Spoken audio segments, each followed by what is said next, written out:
to Montgomery County residents.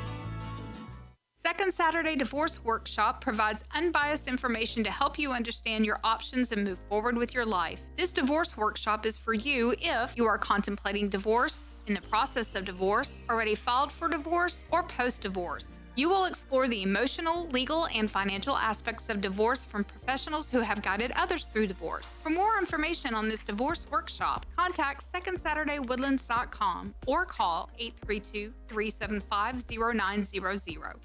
Thank you for listening to Lone Star Community Radio. This program was broadcasted and recorded live from the LSCR studios in downtown Conroe, Texas. Lone Star Community Radio is supported by listeners like you. Donate and sponsor today. For more information on getting involved with Lone Star Community Radio, contact us at lscrstudios@gmail.com or visit us online at www.irlonestar.com. You're listening to Lone Star Community Radio on 104.5 KCZWLP Conroe and 106.1 KZCCLP Conroe and worldwide on the irlonestar.com. Good afternoon, everybody. Thank you so much for joining us.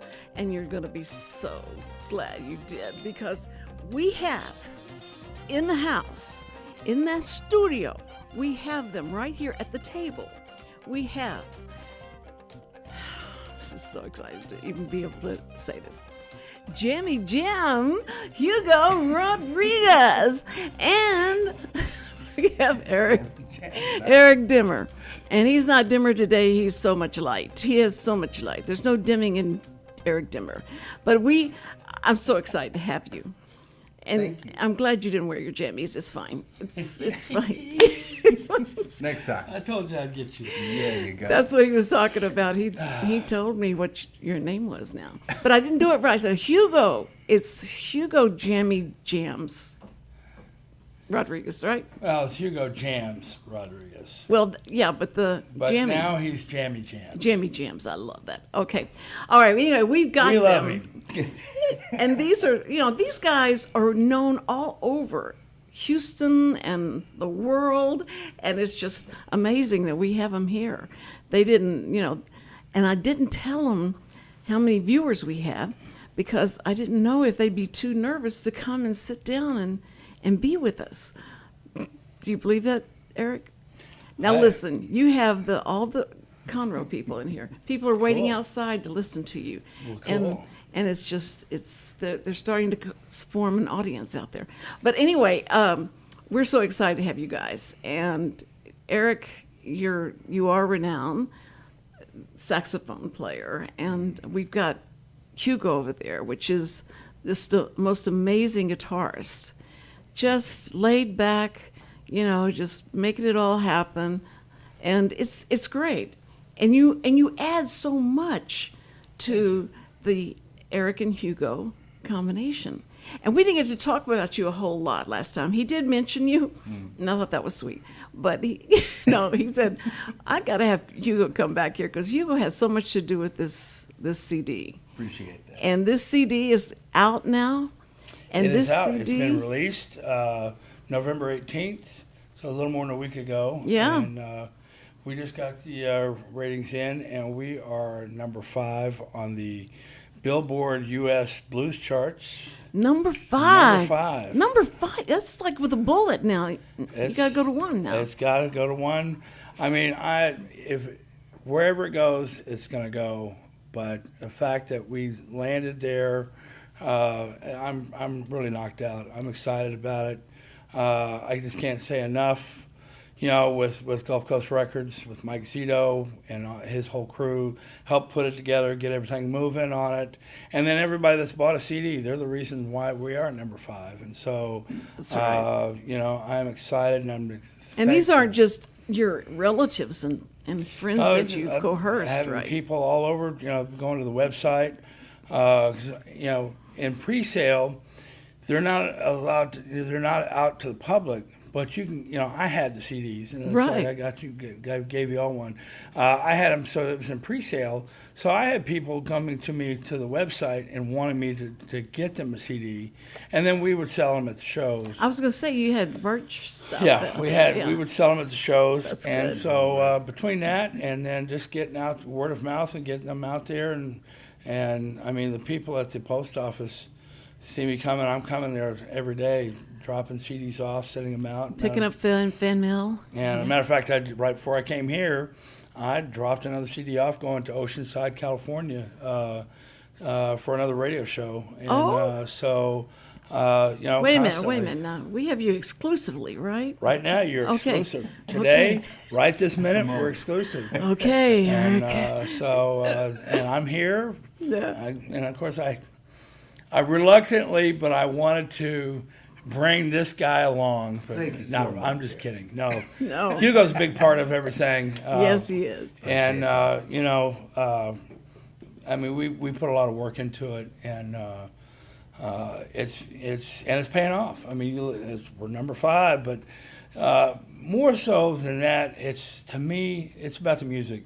I mean, I'm knocked out about it being number 5, but it's still, when we were recording the songs, I mean, it was just, we were like, yeah, that sounds good. We like, we work on it, and like I said, once we get the tracks laid, the basic tracks, that's when the creativity would come in. Hugo and I would work on guitar parts and all the different nuances of what we do to the song, and it really went from being just a standard tune to where we would start adding to it, and that's what really started creating all the nuances of each tune.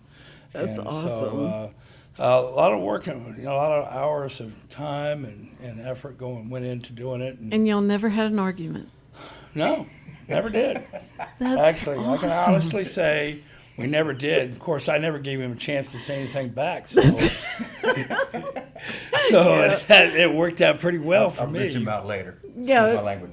Oh, So, did you say which? Oh, no, which one did you talking about? Okay,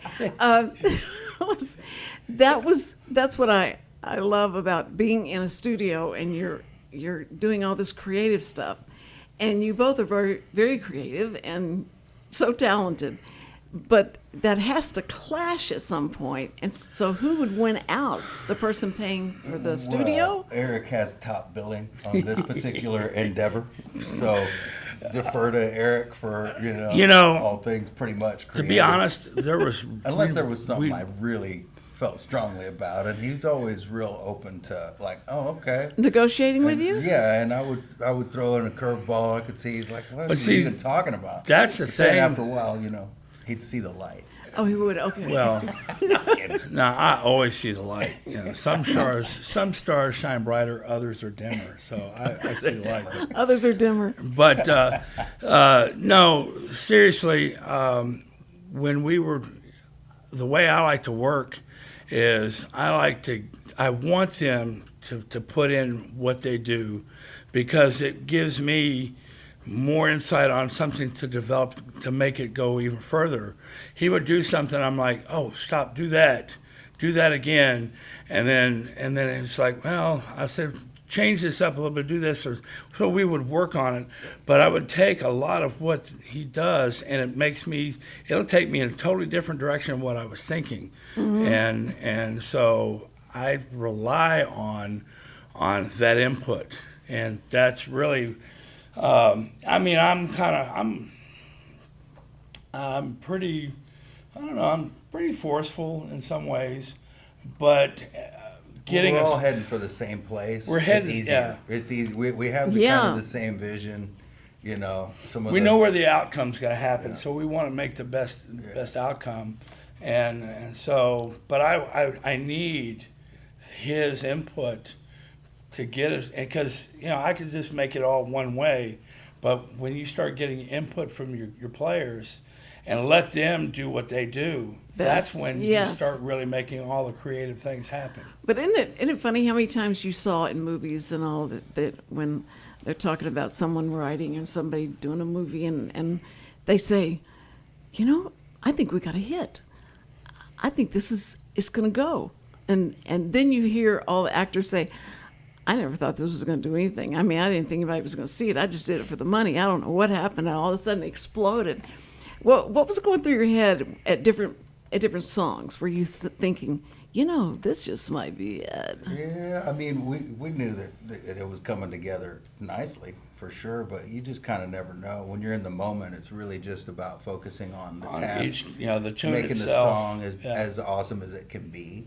And it is a good kind of symbiotic relationship as far as throwing ideas back and forth. It's easy to get sideways when you're writing with people, but I don't think We've never did. That never happened. Never We've happened. always been Never kind of happened on the once. same page, and that's good. Yeah, That is- And it really, there's the butthead things. There has never been any of that ever on anything that we did, and that's not just. I mean, seriously, I really think about it, because when I'm producing and putting things together, getting the guys together and putting everybody in place, I think of everything not as like I'm the sax player or I'm the leader. I think of it as the producer of like what's going to make this the best. And really, the problem I had, and I had to really go back later and think about it, because I was making it more of a guitar record than I was a sax record. And I was like, I said, Okay, we we need did. guitar, we need guitar. And it's like, I just realized, well, it's like, I kind of need, We had that conversation. Need to put we sax this in there. This album needs more sax, bro. and Demmer they did. And it's like, but I always think of it as like, well, I'm a sax player. And now I have to say, when a guitar player comes in and starts directing everything, it's all about guitar. There's like, they're going to have 10 tracks of guitar on every song. If it was the Jammy Jams album, then It was that's going to be your next album that comes out, is the Jammy Jams. And we're going to put him in a little onesie. Jammy on the Jams front cover. comes alive. So, but but seriously, I try to look at every song as like it's just the best song, and so you want to give it everything you can to make that the best song.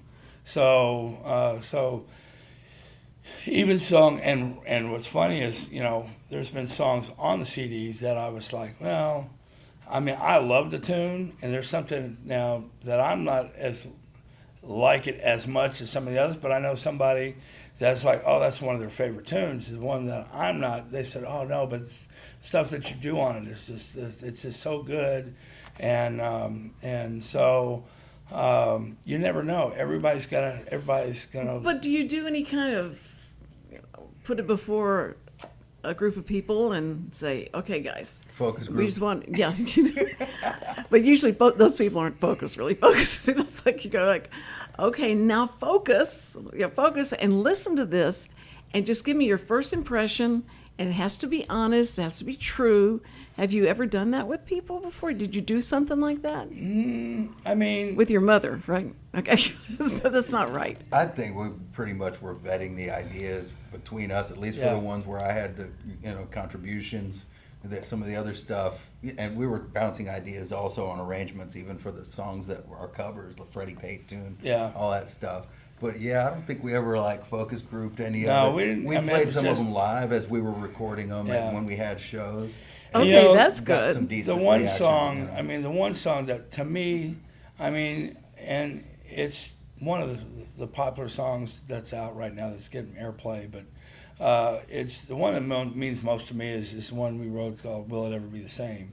That's about all the COVID stuff and we were going through all the riots of all the stuff that was happening at the time, and when we were recording the song, we actually looked at the news and looked at all the stuff, and we were listening to all the crazy stuff that everybody's going through every day, wondering what's going to happen, and that's when I went to Hugo. I said, look, I got an idea for a tune, and so he had already come up with this guy writes more ideas. I mean, it's like.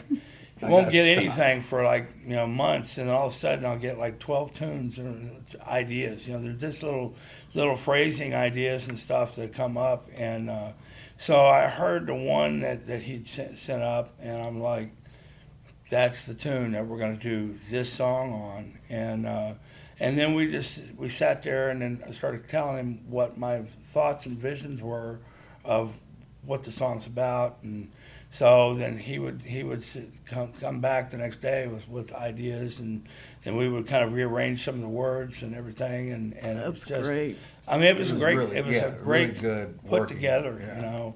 Well, And- For it. I'll tell you, speaking of guitars, and you don't play, but you No. you love them, and you love Hugo. Well, you I have wouldn't a say s- that. Oh, okay. I'm sorry. Oh, But you put up with Hugo, and so in the album you have the song. Don't talk to like me. I don't play guitar. What'd you say? What's don't talk to me. It's Oh. an ongoing thing. that's the name of the song? That's one of them. That's one No, of so- No, the one about the guitar. okay. Guitar Okay. player. Now So I'm hoping that you guys, since you came in with the saxophone hung around your neck, that you were going to play something, okay? So, and Hugo accidentally had his guitar on his back, and so would you get your guitar, Hugo, if you don't mind? I just So- happen to have my guitar here.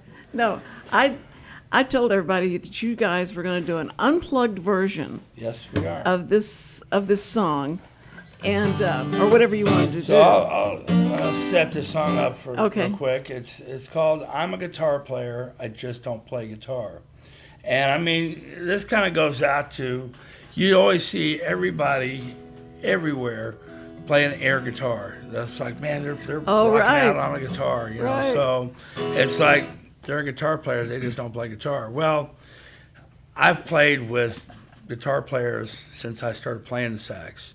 And I don't think of a sax player when I play music. I think of guitar players. So I play all the same kind of solo licks ideas that guitar players play. And so, and it made me, you know, this last year I was driving and I was just like, you know what? I'm a guitar player. I just don't play guitar. And when I said it, I knew right then That has to that's be a, it. That's a tune. That's the name of a song. So then I told him, I said, look, I want to write a song. It's called "I'm a Guitar Player, I just don't play guitar," and so I told him the idea, the style that I wanted to do, and then came in and said, "Okay, let's start putting it together," and started putting the words together, and we kind of threw it together, and And we this put is it what on we a got. CD. Now, are you singing in this? No. Okay. Do you sing on some of the songs? Live. I don't think I really did any vocals on this. No, actually, We had a lot of cool vocalists going, in addition to Eric on this. Right. So Yeah. I didn't really have to do anything. we had sing so Melody well. Covington came in. She's a Yes. singer in town, Yes. originally Yeah. from St. That Louis. voice is like gold. She's like having Shaka Khan on Oh, the my record. word. You'll she's find an her on incredible What Was singer. I Thinking? Give it a spin. Give it a spin on Spotify, and you'll hear Melanie's voice. It's She's just incredible. Right off the so bat, first thing out, robust. you hear The her voice tone. come in. It's a beautiful But she sings some backgrounds on some of the other stuff, and I had some other friends of mine that I play with that came in, and we did a little bit of the background vocals on a couple of the tunes. But I pretty much did most. You're the of driving force. This and yeah. and it is a style that you have that this song is perfect for. I love. It worked out. So I mean, and there were songs that was thinking, I'm not gonna be able to put the song out because I couldn't think of a way to sing it, and then something would happen, and then next thing I know, I was singing it, and so. There were several like that I was just like, Yeah. man, I don't know if I can do this. It was a lot of perseverance and improvements, large improvements along the way. Yeah, just his worked ability. on it, and kept working, and Persistence. then my voice just started coming together, and so I was pretty happy with it, and every day it's like my voice gets a little better. If I don't have to deal with allergies, I've had more allergies this year than I've had. But been you rough. know, but you know that Me that's too. the deal. Though a lot of times, is that you say it's really I've been strained. I have so much strain in singing, and it's I feel like it's weaker. It's not as good now. And then you sing, and it's what you needed to have. Yeah. And so I hate that's true. There's a lot I of hate that, for you to catch allergies all the time, Yeah. but it sounds really good. It sounds extremely bluesworthy. It just, sometimes when we're playing live, I'll end up having, my voice starts going. But in some ways, on some songs, one of the songs we sing is a James Cotton tune.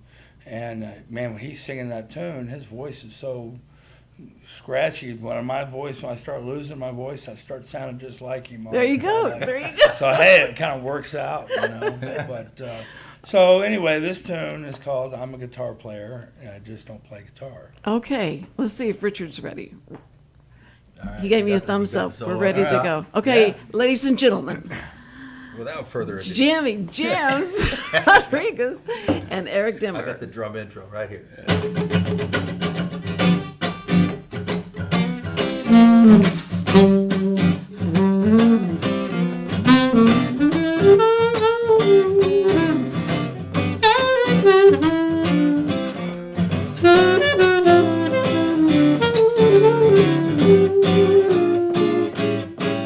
I'm a guitar player, I just don't play guitar.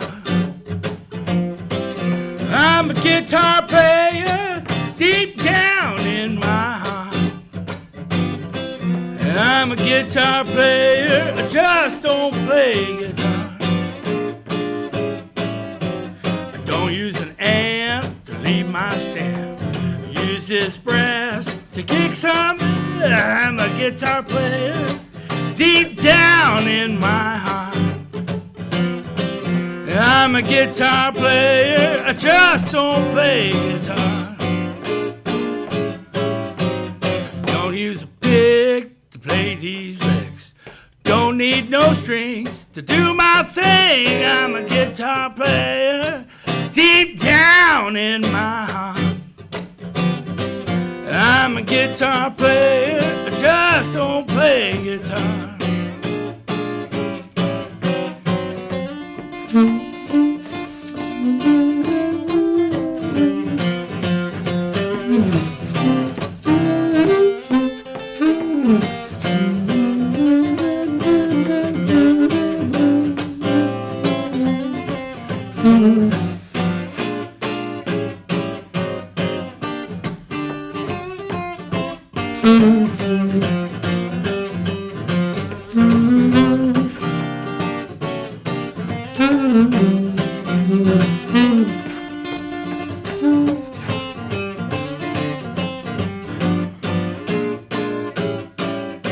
My actual axe is this here sax. I use this reed to make it bleed. I'm a guitar player deep down in my heart.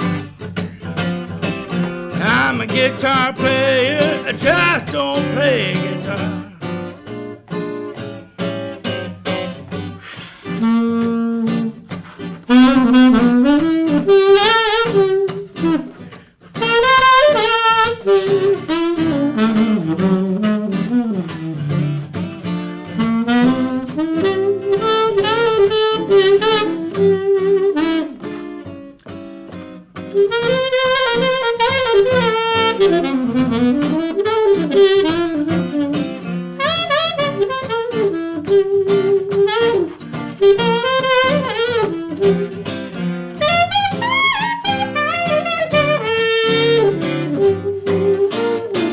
I'm a guitar player.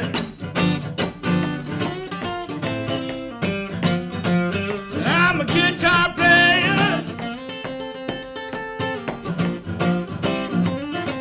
I'm a guitar player. I'm a guitar player. I'm a guitar player. I just don't play guitar.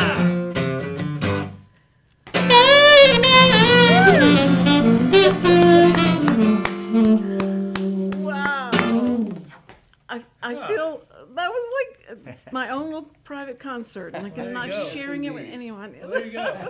I was trying to play quiet, so it's it was fine. I mean, if you even wanted to be a little louder, it would be okay. Oh, no. But I love It's usually the guitar that's too loud, isn't it? Yeah. Did you hear? He took the sax, and he put that Try to put the bell down low under the table. He started playing those. It's a new meaning to under the table. yeah. I give it That's some under the table play.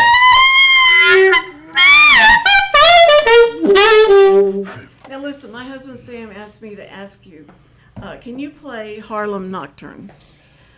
Ooh, yes, I have done it.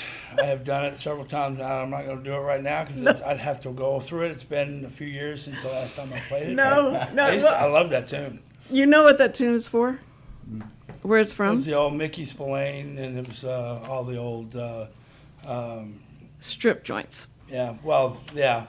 That's actually where it came, but I mean, they used that from like all the old 40s, 50s, like the detectives. Right, things. right, And, right, You know, but it was always, and the smoky barroom thing, so. right. It's funny because he said, ask Eric, does he play that? Because I would love to hear him play that. And I went, well, it's songs for strip clubs? And he goes, oh yeah, that's the song It they was play. originally, yeah. But I mean, and then, like I said, it got taken over kind of like the Mickey Spillane, the old detective series kind Film of noir, thing. film noir. Well, I asked him, well, how do you know? How do you know? And he goes, well, because in the 50s, 60s, my band, we had to play, and so the saxophone player was playing this. I said, well, you're playing the guitar, and he goes, yeah, and we just had to keep playing that song over and over and over again. I went, oh, poor things. Was that while they were stripping that you were playing them? So I hate to let his children know about this, but Tough gig. they do know now. Like that's what he was. That's where they were playing. But I think in what you guys do, that sounded so good. I love that. That was really good, and that is perfect for your voice. That's perfect. It definitely suits. I mean, doing blues. I mean, I've played blues since I've been playing sax, pretty much. Actually, even when I was a little kid, we had this little little organ thing, but it was power up, but it was like an air organ, and it blew air, and it was kind of almost like an electronic accordion sounding thing, and it had all these little buttons on it, and it played all these weird chords, and it had all these minor chords and all this stuff, and I found that I was always playing like bluesy notes and stuff on that when I was a little kid, and I just that sound, all the minory kind of sounds and all that kind of stuff just really, I mean, it struck me back then, and I still remember it like it was like I was there. I was 4 years old playing with that, messing with these things. No videos or anything we have to look Unfortunately, back at? not. Thank God, not. But no. Because they're but, gonna when they have that how it really happened, that they're gonna do stuff. They're gonna want to. They're going to see But that. I they do make the remember. I mean, Yeah, so when the movie comes that out. sound from any of those kind of notes that just it does something to your insides. Yes. For me, that's what it does, and it's I hear that blues note or that. The technical, it could be a harm, oh, it's this or that, but it's a note that when you hear it, it just kind of does something to your insides. Oh. That's what got me to start playing, and blues was You're just right. a natural way to do that, and so when a blues song comes up, I mean, it's just a natural, it's just something natural, and it's funny. There's a song that we wrote I wrote this one. It was called "Let Me Go." It's on the CD. It's a straight, slow blues tune, and which he put a solo on it that is just so good. Everybody keeps asking me, man, who's playing guitar on this song? And Hugo did it on that. But it's funny because I laugh every time we do that song now, because when I was first starting to record it, I mean, we came up with a melody line and everything for it, but I was just like, I don't know how to sing this song. And then one day I was just sitting there and it just happened. It just came out, and it was like I just laughed to myself every time and now when we're playing it, people are just like loving the song because it's a very emotional. It was, it was an emotional thing it's called "Let Me Go," so it kind of was like, "Please let me go." When I It starts here and ends here. yeah, and it's just real strong. People do and enjoy that. singing it was one of those things that I was afraid I'm not going to be able to put the song out because I didn't know how to sing it. And then all of a sudden, it got to be so easy to sing, Yeah. and to put all this emotion. I can put the emotion into it every time. And like I said, when I start doing that, I almost laugh because I can't believe that I couldn't figure it out. But, Right. But it just started flowing. It's funny, and all the singers and all the people that you've been exposed to, playing behind and listening to their styles, and you were studying some of them, or do you all along the way? I think I had a tape recorder inside my head from even back when I was talking about when I was a little kid, because all these songs I have memorized, like all these things I don't remember listening to, but it's like my brain recorded them. Mm-hmm. And so I'll hear a phrase. There was a song that I was recording a horn section thing on, and I remembered, man, this horn section was from this song back from 1971. I don't remember, but I remember it's like my brain recorded it. Right. And so I listened to singers. It's one of the songs I'll listen to, the way I phrase is like listening to Kim Wilson or something that he was from the Thunderbirds. His style. I know he would. Everybody learned something from somebody. Right. But I just remember I got to see him play a lot when I was a kid, and when I was in my teens, and so that sound would resonate on certain. So you hear a certain song and a certain. So I hear somebody say, "Oh, this is how he would," and it's Right. like it just naturally my voice would kind of do that. And, That's very cool. So that's how I would do a lot of that stuff. But Hugo, do you have a backstory? I mean, do you have a story about, maybe hearing the Ice Cream Man come by and that tune got to you and you felt like, I got to put that down and I'm going to learn to play that. So I guess I first got exposed to even having a guitar in my hand. I was about 5 years old. My uncle used to give lessons here in Houston in the 70s. He did. Yeah. What was his name? Georgianis. Yeah, and he did pretty well. He has passed on now, unfortunately, but we were pretty close. And he was in a few movies. He was. Interesting, yeah. Oh. Yeah. But he had a guitar studio, and I got taken there at about 5 years old. Went in the back. He had a guitar back there, and I picked it up and banged on the strings, an acoustic guitar. Just made this, boing, and I got electrified by it. At that moment, I was like, "This is it. This is what I want." That's what you want to do. Yeah. And So you start from playing? then, yeah.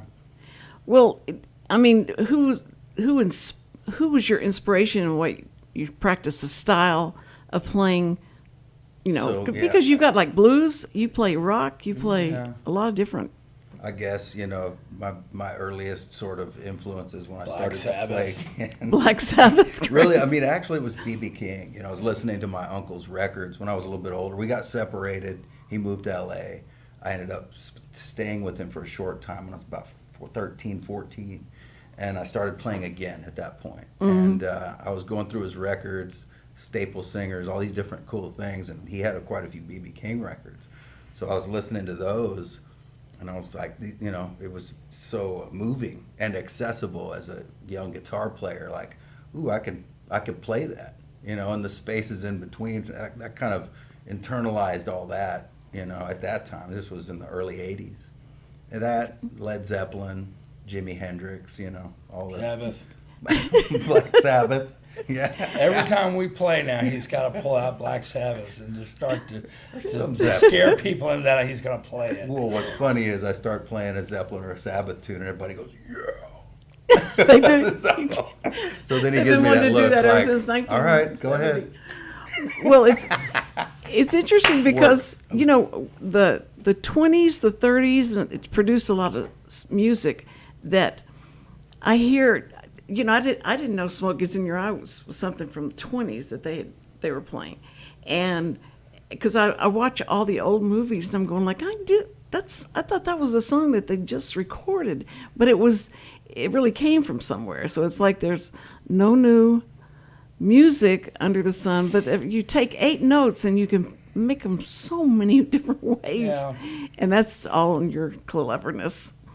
I find that, to me, the biggest change in music came in the 70s. I thought music really, you had the composers from, Beethoven and all those, back then when they were doing it. I don't think there has been a big a change as there was. Now granted, when the electric guitar came in, and they were, and actually a lot of the blues went to rock and roll, but I feel like the 70s was where things really became musical and experimentation. Maybe, I don't know if just, doing the drugs or whatever back in the 70s, if that had something to expand. But I think some of the best music that was ever made was of our time was in the 70s. I thought that's interesting. I think one of the, to me this day, one of the best remakes of all time of Have a Little Help from Our Friends from Joe Cocker. I just thought that to me is one of We can pull that up. the best I couldn't believe making of a song, and just having the choir back behind it, the whole production of that song is just, to me, shows. Once you've done something like that, there were so many that did that, but that to me is that music era. To me is, I take that and I use that. I think about that every time that we play, and we, how can we write a song that's going to have an impact like that does? So I think like that when I'm recording, of like, man, where can we go with this? Well, what's interesting is, though, that even though the span of music, you listen to the span of music and how it's changed, and whenever when rap came in, I remember the very beginning of rap. People had been rapping all that time, but where it was, commercial, started getting a little bit commercial.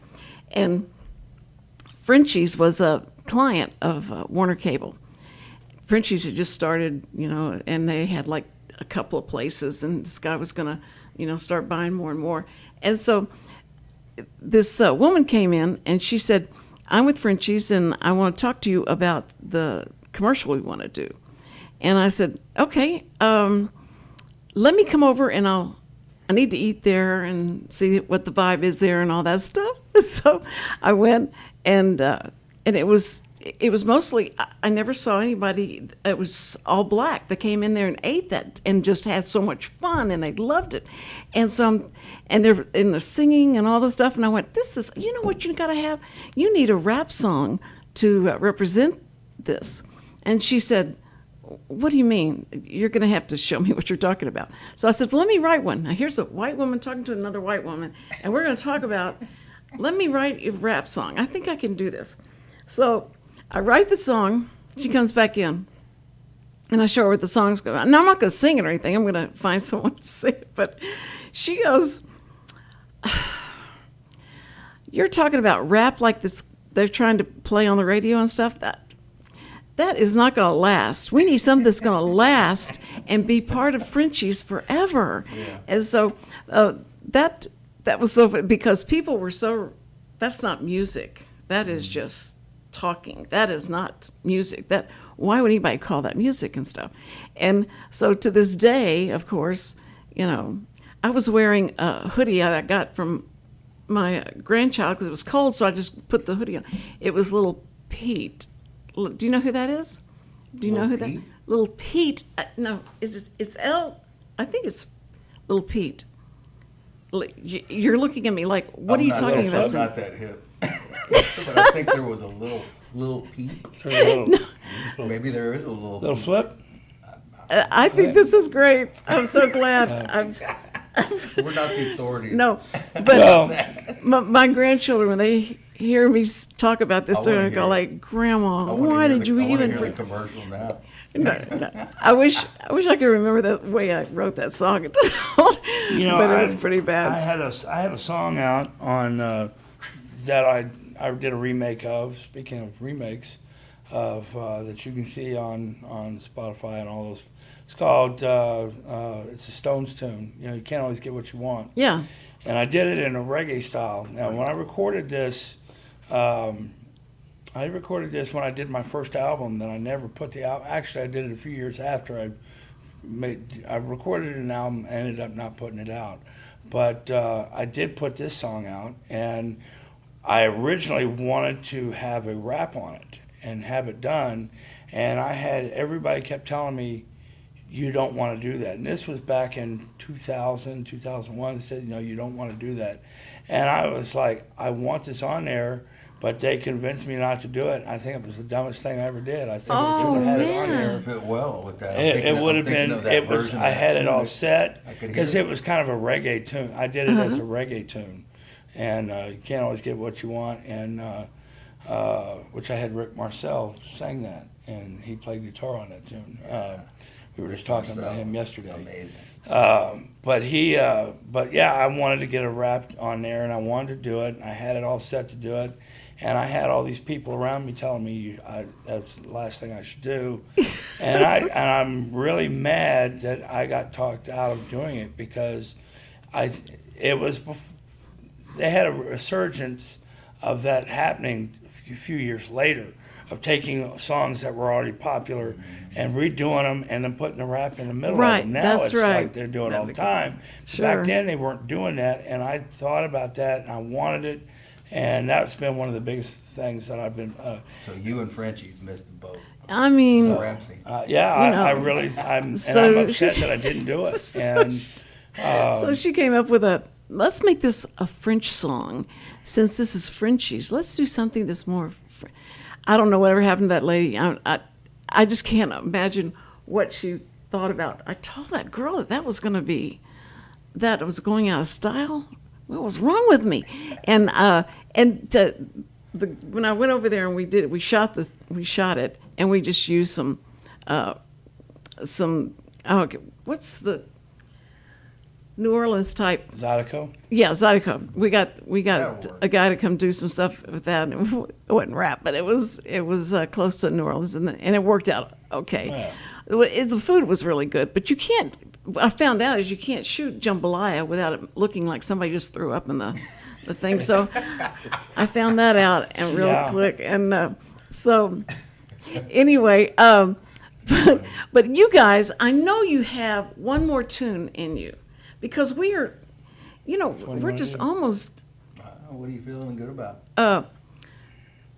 okay, let's see. I love So Fine. Yeah, that one's kind of tough as a duo. Okay, what's good? We could do. What's good as a duo? How about? What? Don't talk to me. Don't talk to me. Yeah, Oh, Don't Talk to Me. Yeah, we can okay. we can do. Don't talk to me. Oh, There's that's not, good. There's That's really the not vibe. sax in it That's, it's, until the solo section. So oh, that's right, because, that guy sing, did you sing on that? Yeah, that was you, because I said, that can't be you. And he said, no, that was me singing that. And I I went, sang. Even I had somebody the other day who was like, "Who'd you get to sing that low part on So Fine?" yeah, I'm like, "That was me." that was me. That was like, I just waited till allergy season to record it. Looking so smooth. Yeah, you got, to make a mind so fine. So you do. he's gonna get really close to the mic, and you've got to do this. Okay. So anyway, so that was kind of hard to do without you got all the horns, you got all the song on that song, but hush, don't talk to me.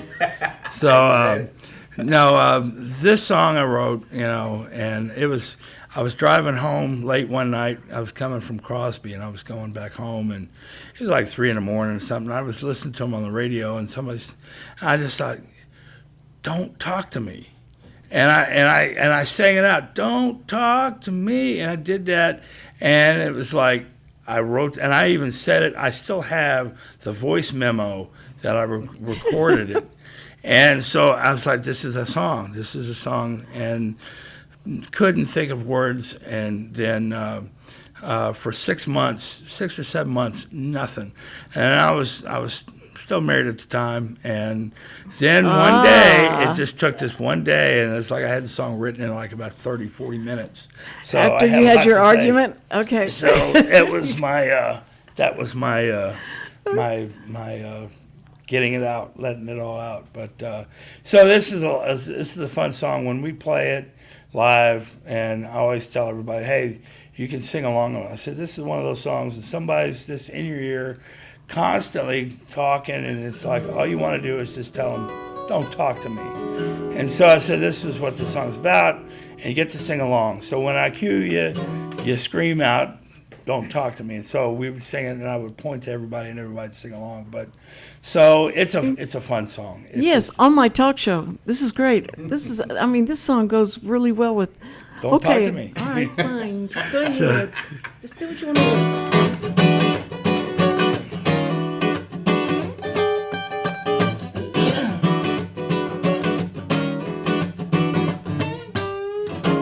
Out too late last night, gonna wake up ready to fight. She tried to change me to be this, be that. Thought I was good wearing one hat. I worked so hard to put on a smile. Gotta keep this up when she's so vile. All I can say when she won't let me be. Everybody sing it right here. Don't talk to me. Don't talk to me. She always tells me what to wear. I get so frustrated now I'm losing my hair. I have to put my pride in a jar. All I want to do is drive in my car. Her words are sharper than a butcher knife. I gotta cut her off before she's my wife. All I can say when she won't let me be right here. Don't talk to me. Don't talk to me. And it goes something like this.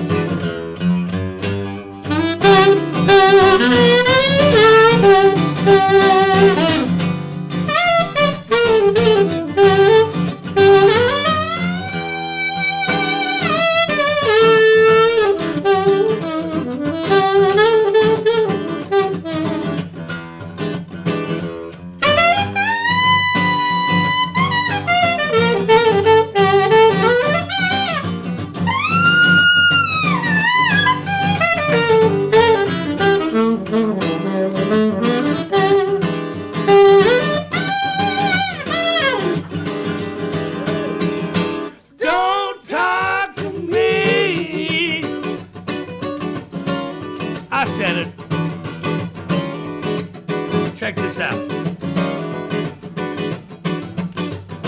Day by day, she's just a nag.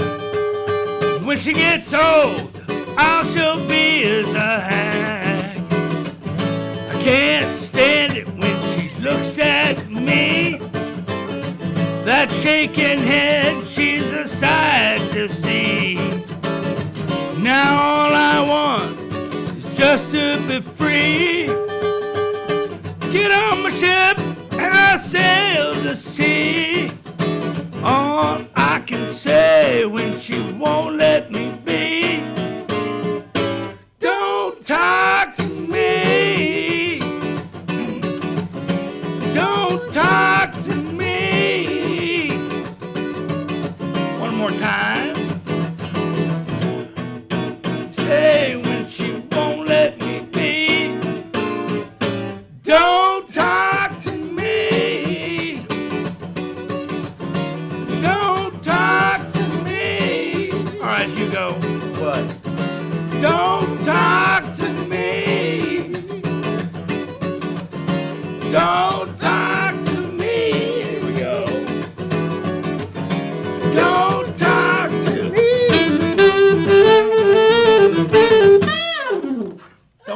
to me. Oh, it's fabulous. Just fabulous. Yeah, so it's a fun song. I mean, That and is. I like to try to write stuff with humor. And then to be able to bring the audience in like that. Yeah, That's that's that's and everybody, great. you know, it's one of those songs too. It's like, you know, something will happen, and you're like, "Grr," and then it's like, don't talk to me. You know, it'll work, and you'll remember it. I have people, you know, now it's like they saw the band play, and next time they see them, they'll go, "Don't talk to me." So the See, point is, hey, don't talk yes. to me. So they remember. It's a good hook. Oh, you it's know, a good, really good hook. That's and I it's love a fun that. song. I mean, I kind of feel weird sometimes. I think, oh, somebody's gonna, hate me for, making her out to be Just an old trashing hag and that stuff, woman. but I know. And they want to know who you're talking about. But it's like, it's, Who was it who was that woman that I inspired have no that? idea, I but think it's just a It was just it's yes. a generalization. Generalization, It's all I'm fun. sure. It's all, it's a fun thing, and it's like one of the other tunes that I write. I wrote. It's called "What Was I Thinking," and that one. That's about a guy meets a beautiful girl in a bar, and next thing you know, she's got him coming over to the house, and next thing he knows, he's painting the walls, and he's building cabinets and making all this stuff, and all he's looking at is the shorts and that pretty blouse, and then the next thing you know, when you get it all done, she goes, she puts you out the door, and you're out of there, and you're just like, what was I thinking? There, And so I love that. I love that. That's good. I'm like, it's You teach these life lessons in your songs, and I think that's very good of you, Eric, because people need to hear these kind of I think things, it's just and learn from them. It's been a mess. I've had a lot of things happen, and They're all true stories. Yeah, all true We like to stories. say, sad but true. Very sad, very true story. but at least they'll have a happy ending. Yeah, you're number 5 on Billboard for crying out loud. Exactly. That puts you there. So Have you checked today what you are? we're still number 5 at least till the end of the week. Somebody buy some CDs, man. And so Who's in that's- front of us? I was looking at that. Yeah, who's in front of you? Some pretty heavies. Yeah, Like we're in Bonnie the same, Raitt, Bonnie yeah, Raitt? we're in the same sentence. Oh my Larkin goodness. Poe's number 1, Yeah. and I got the Buddy Guy at number yeah, 2. Buddy Guy's number Buddy Bonnie Guy. Angela Oh. Strelly. and Straley. Yeah, Strelly, she's and out then of us. Austin. So Wow. We've got Tedeschi two- Trucks. It's at 6. We've got 2 minutes, guys. We We're in we great have been company. here, like we've been talking an hour, and y'all been singing, for at least 10 minutes, and I just appreciate y'all so much. I feel so honored to have y'all here. Thank you for having thank us. you. Yeah, And this we've is got great. this now where it is recorded on, and it'll be on YouTube for infamy. It'll be there forever. So we want to hope you don't want any royalties or anything, do you? Okay, good. Okay, that's what you signed that paper for. I just want to let you know that. Anyway, no, I'm excited because I'll be able to go back and listen to it, Yeah, and I'm glad we got to do it, and here's the thing that I just realized that you can go you can go to all the digital downloads. You can get the CD there. right. And And the CD's called So Fine. So CD is Fine. So Fine. Because You're one of the so tunes on the album is fine. called She's So Fine, which is a true story. And but what you can do, you got to realize it's Christmas time. So Perfect. the best thing for you to do is to go to my website. You can buy the CD directly from me, and I will I'll autograph it, but I'll send, if you give me the note, I'll send a note to each person that you buy the CD for. Oh. So you can buy 2, 5, 10, however many, I'll put a personal personalized, note on each one of them. and the name of the person is going to. Exactly. So Pretty cool. Christmas presents. It's There awesome. you go. There's your stocking stuffer right there. Yes. So remember that, ericdemmer.com, and that's Eric Demmer, DEMMER, Demmer with the Or dot com. come to the show. DEMMER. Yeah. Yeah. You can also buy them live at the show. He's You got can come to the t-shirts show, ready now. which Come to the show, and you. I think he's only selling kisses from Hugo for like Hugo 10 will do OPs. lap dances. $1 million. He's each. doing. Hugo he's our lap dance aficionado. He'll go out to your table, do a lap dance. Okay. Okay. He'll go to the champagne room for you. Wait, okay. I know that you're going too far. Okay, you're Yes, taking him yes, indeed. into places he better not go. Anyway, thank you, Hugo, for your time. One last Thank you so thing. much. Yes. In town here in Houston, December 29th, we're playing at Do-Si Do, opening up for Mike Zito at the Do-Si Do show. On 45? On 45. So much fun. We're coming to that. December We're just right down. 29th. I So, want to That's say gonna hi be to Sammy awesome. real quick. Your Oh, you daughter better. is You so know wonderful. she's listening. okay, I got a Sammy. gig with her Saturday night. Looking forward to that. Oh boy. Oh boy. Yeah, they took She's- me off that she's one. so I have to be awesome. on another. She is so awesome. That's so sweet. She said, "Now don't talk about me," and I went, my best "Okay, I won't." So you go One of my do it. Too favorite late. people on the planet. So looking forward to seeing you Saturday, Sammy. Well, we love you Thank you. guys, You and guys. we'll try and make sure everybody knows where y'all are. And so at Do-Si Do, December 29th. 29th. Just down the street from here. 29th, just down Man, the street. okay. All right, we got to be at that. Thank you, Eric. You're Thank you. wonderful. Thank you for having us. No, thank you. You're so great. Enjoyed it. And we want to say thank you to all the first responders because we love you. We love you. And what's great is that God loves you even more. And so go out and have a great day. Enjoy. Call somebody you love that hadn't seen in a while. And enjoy. Bye.